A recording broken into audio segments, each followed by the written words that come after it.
Ош шаарынын тургуну Фатима Кубанычбек кызы бала чагынан берки кыялын орундатууга бел байлап, документтерин тапшыруу үчүн келген. Эгер сынактан ийгиликтүү өтүп, милициянын кайгылуу кызматына орношуп калсам, эл керегине жараган, өз ишимди так аткарган кызматкер болом дейт.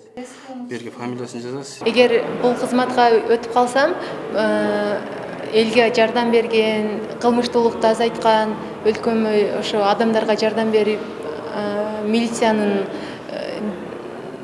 авторитетин көтөргөн милиция болгум келет.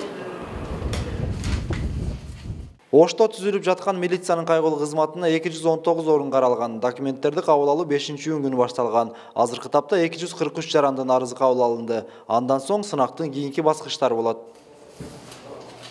Андан кийинкиси тестирлөө эмесинде экинчи физкультура, үчүнчүсү маек төшүү. Ушу маек төшүүлөрдүн баарын өткөндөн кийин 3 айлык окуу курсуна барат Кыргыз Республикасынын академиясына.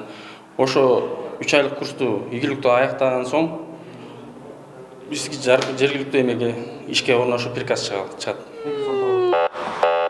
Милициянын кайгылуу кызматы алгач баш калаада өз ишин баштап, кыска убакыт аралыгында жакшы жыйынтык көрсөтө алды. Эми анда топтолгон тажрыйба түштүк калаада да колдонулат. Шаардын аймагында 685ден ашык кылмыш катталса 7 ай ичинде, 5 айдын ичинде, то есть 5 айдын ичинде жыл башынан баштап, ошондон 333 кылмыштын бетин бул ысыгында биздин кызматкерлер, жаңы кызматтын башкармалыктын кызматкерлери ысыгында ачкан. Андан тышкары дагы жоруктар боюнча айта кетек.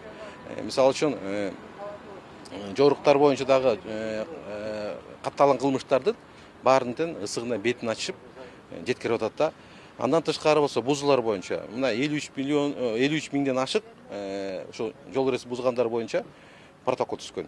Милициянын кайгылуу кызматы коомдук тартипти камсыз кылууда, кылмышкерлерди ыкчам кармоодо коом үчүн абдан керектүү кызмат экени айгинеледи. Эми аталган кызматты Ош шаарынан соң этап менен өлкөнүн бардык шаар жана облус борборлорунда, кийин бүтүндөй өлкөгө жайылтуу пландалган. Эрмек Муратбек уулу, Мунарбек Арзыбек уулу, Пирамида, Ош.